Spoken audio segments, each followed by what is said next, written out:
Listen to the 48 Hours podcast for shocking murder cases and compelling real-life dramas from one of television's most watched true crime shows. Go behind the scenes of each episode with award-winning CBS News correspondents and producers in Postmortem, a weekly deep dive. Listen to 48 Hours wherever you get your podcasts. Inspired by the life of the savvy and ambitious Colombian businesswoman Griselda Blanco comes a new Netflix original limited series. Griselda tells the story of a devoted mother who, with her lethal blend of charm and relentless savagery, creates one of the most powerful cartels in history. Witness Sofia Vergara's captivating transformation into the godmother of the underworld. Griselda, streaming January 25th, only on Netflix.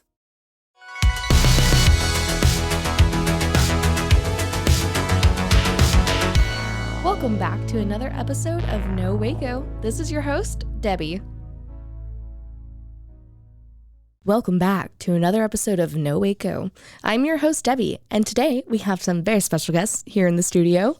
Go ahead and introduce yourselves. Vanessa Rodriguez, owner of Maria Mezcaleria. Pedro Leon, owner of Maria Mezcaleria. And Hecho in Waco. Well, thank you so much for coming on. I'm so glad you guys are here in the studio. The first question I always ask is, what brought you to Waco, or are you Waco natives?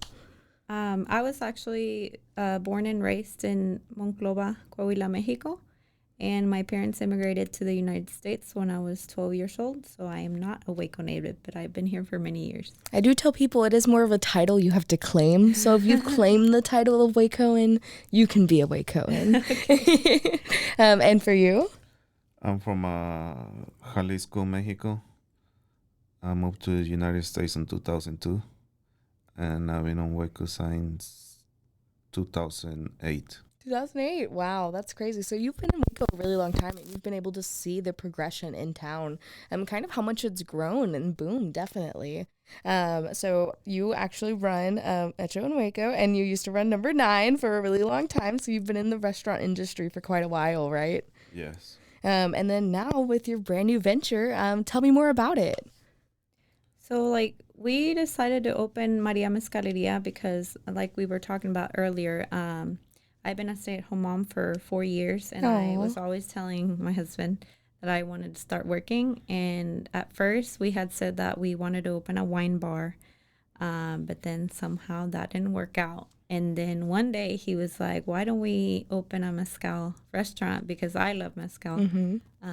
And he actually came up with the idea. And then we went to see a few places in Austin because mezcal is growing a lot. Mm-hmm. And we went to see a few places in Austin, and we were like, let's do it.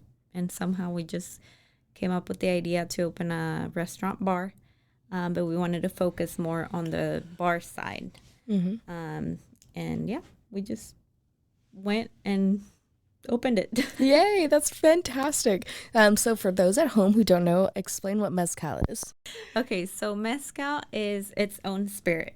You know how you have vodka, you have tequila, you have whiskey. Mezcal is its own spirit. Mm-hmm. And a lot of people always confuse it as a smoky tequila, which is not. Mezcal is very smoky in flavor. But it's still agave-based, right? Yes, it is agave-based, but it's its own spirit. The only difference between tequila and mezcal is that mezcal can be made out of 30 to 40 different agave plants. Wow. And then tequila can only be made from the blue Weber agave plant. Mm-hmm. So with mezcal, you can combine different agave plants in one bottle or one batch, and it gives it a very distinct flavor. And then with tequila, you can only use one agave, which it's always, the flavor is very consistent in every tequila bottle. Also, mezcal can be made in 7 states in Mexico, and then tequila can only be made in the state of Jalisco to be able to be called tequila. Mm-hmm. And then mezcal, to be able to be called mezcal, it has to be in those 7 different states. Wow, that's absolutely fantastic. That's so cool. And again, it's something someone might not have known. And you loved it so much you named your restaurant. So tell me about the restaurant. So the way we came up with the name was because my mother-in-law's name is Maria. Oh. So we just decided to name it that. But then when we were coming up with the logo, we decided to go with Maria Felix. She was a famous Mexican actress in Mexico from the 50s and 60s. Mm-hmm. And we used her as a logo. But the reason behind the name is really my mother-in-law. Oh. Her name is Maria Dolores Aguirre Orozco. Oh. She's the mother of 14 children. Wow. And you have 1 4-year-old, right? So family really matters to you. Yeah. It's very important. Really family oriented.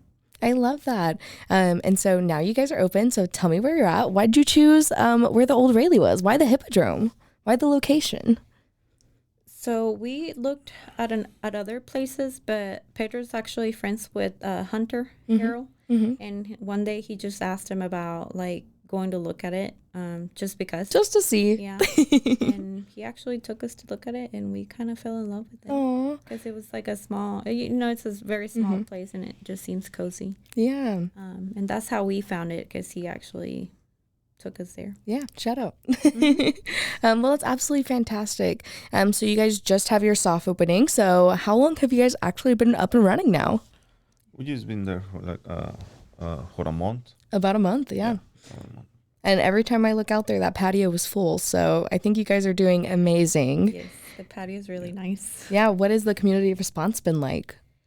We actually didn't know that there was that many people actually looking for mezcal, which it's been like, it took us by surprise because we didn't know that many people knew about it. Mm-hmm. And so they've been really welcoming. There's a lot of people that go and like ask us about like, this mezcal, do you have this mezcal? And we were like surprised because we didn't know that people actually like mezcal, because you have to get accustomed to the taste. Mm-hmm. It is very strong in flavor. Mm-hmm. So a lot of people like it. Yeah, and it's really nice since we do have a larger Hispanic population here. What has it been like being POC business owners here in Waco? It's actually, I feel very proud because I know the Hispanic community is not as big as other cities. Mm-hmm. And so just to be able to showcase like what our culture is like is like a very fulfilling feeling. Mm-hmm. Yeah. And I guess that goes back also with being family oriented and just wanting to give a space to people. Yeah. All right. Well, with that, we'll just go ahead and take a commercial break real fast and we'll be right back. Okay. And now for a word from our sponsors. 911, what's your emergency? Do you hear that? It's coming from the house. It's coming from inside the house? Do you mean, could it be? The Poltergeist. New from Rogue Media. 2 haunted hotties talking about haunted places. Every episode we dive deep into the darkest places and give you a bit of history. We're getting spooky in all the right places. You've gobbled your last ghoul. Follow along for the craziest and spookiest stories with Debbie's Dark Tourism. The Stanley Hotel, Winchester House, The Alamo, Hotel Monte Vista, and more spooky places. Find us at _Poltergals. POLTERGALS. Look over your shoulder. It's us, The Poltergals. Wherever you consume the podcast, you can find us there.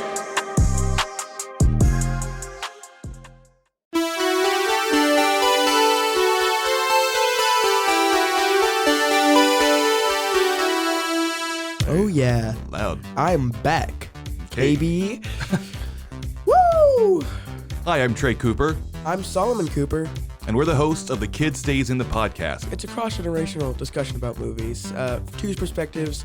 I'm the young one, he's the old one, and we have I some don't fun arguments. I don't think we need to say it that way. You're old. Anyway, whenever you tune in to listen to the Kid Stays in the podcast, you can expect to hear a very, very intelligent discussion of a film from me and a really imbecilic perspective from Solomon, who hates anything that wasn't made after 2007. You're very rude to me. We tried to watch a movie from 1985 once, and he really hated it. Tune into our show. Hear me roast Solomon week after week. Find us anywhere you get your podcast or on roguemedianetwork.com. Hola, yo soy Jackie. Y yo soy Jessica. Y esto es Zona del Crimen.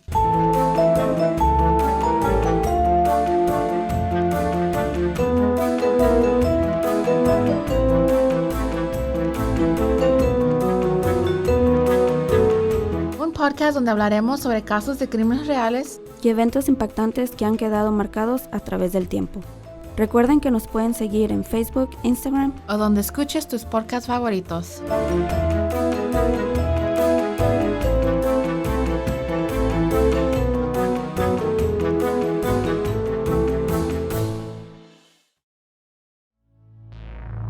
And now, back to the episode.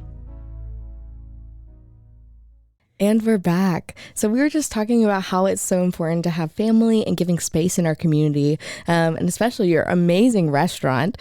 So with that, one of the things I'd love to ask is, what do you love so much about Waco?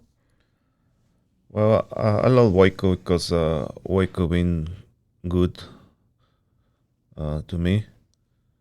When I come here was 14 years ago, that was very small town, and I see a big potential. We grew up together a lot, and I love Waco because it has a lot of potential. Hispanic community is growing a lot, and it's one of the reasons I named my restaurant Hecho in Waco. I love Waco, and I trust on Waco for the big potential for the future. I love that. So Hecho en Waco actually means made in Waco. So, yeah, I love that. And that's fantastic. And again, it just really goes down to that mission of giving to the community and making space. And what's a better way to bring the community together than with food? Yeah. And food is such an important part to your heritage as well, correct? What is something you would like to see more of in Waco? Well, I just see the big potential. Like developments, a lot of developments. They're building a lot of hotels, arenas, and I like that area where Waco is. You're in the middle of two big cities, straight shot to Austin, Dallas, or right in the middle. So we on the middle of the two potential cities. Yeah. And it's fantastic getting to see that growth here in town. And again, being here for so long and being a business owner in our community for so long. I'm sure you've had a really good insight on what it's like. Oh, yeah. Yes. But yeah, that's absolutely fantastic. And I know there's probably been so many people behind the scenes that has helped out with getting this started as well. Is there anybody else you want to shout out that's maybe helped you on this journey or has been there for you? Yes. Thanks my family, my sister, and my brothers, and all my family for the support. They support me a lot, and we worry to do the best we can. We try to satisfy all the customers. It's very hard. Yeah. But we work hard, to provide quality food, good service. And we work también a lot on the prices. We try to keep good prices for Waco. I do want to give a special shout out to my brother-in-law. His name is Arturo. He's in the kitchen. He's behind all the yummy recipes. Ooh, I know who I'm gonna call up. Yeah. And also the staff, obviously, they've been working very hard since we opened. Most of our staff has been with us since the first day. Wow. We're still hiring, by the way. Hey, you need a job. Yeah. But yeah, give us all of your socials where you can get more information. Give us everything. We do have Instagram and Facebook. On Instagram, we're just Maria Mezcaleria _. And then on Facebook, you can just find us under Maria Mezcaleria. And then we do have happy hour from 3 to 6 p.m. Monday through Friday. All of our appetizers and drinks are half price. Ooh. And then on Saturdays and Sundays, we do brunch starting at 10 a.m. Up until 3 p.m. All right, perfect. That's fantastic. And I know you guys have some amazing dishes. What is your favorite dish? My favorite dish out of our menu is tlayuda.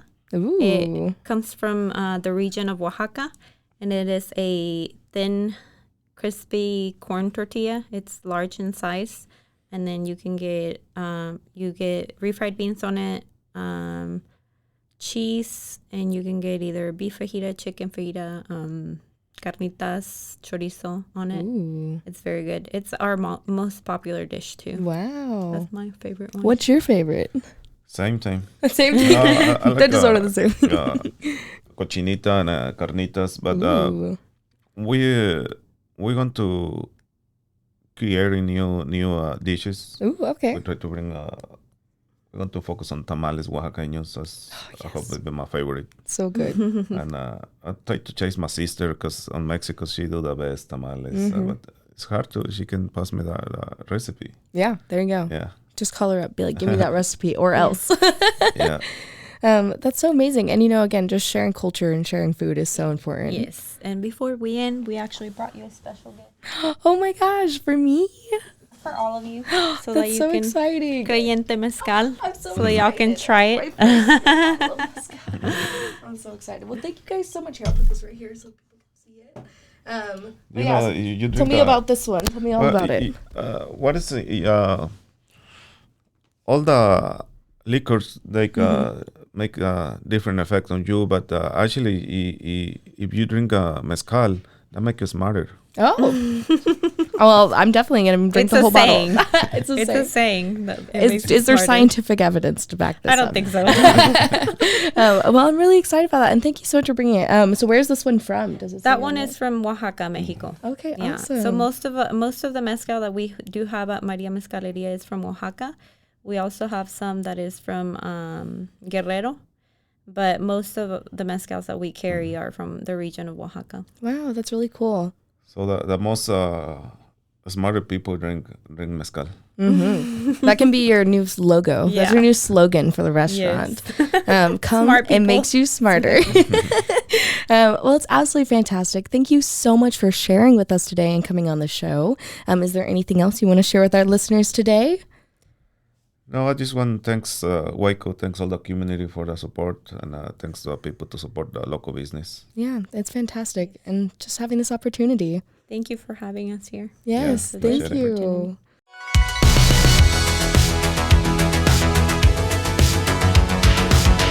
Find us everywhere on all social media platforms, KNOW_Waco. Check us out at roguemedianetwork.com, and we're on YouTube under Rogue Media Network. Check out nowaco.com.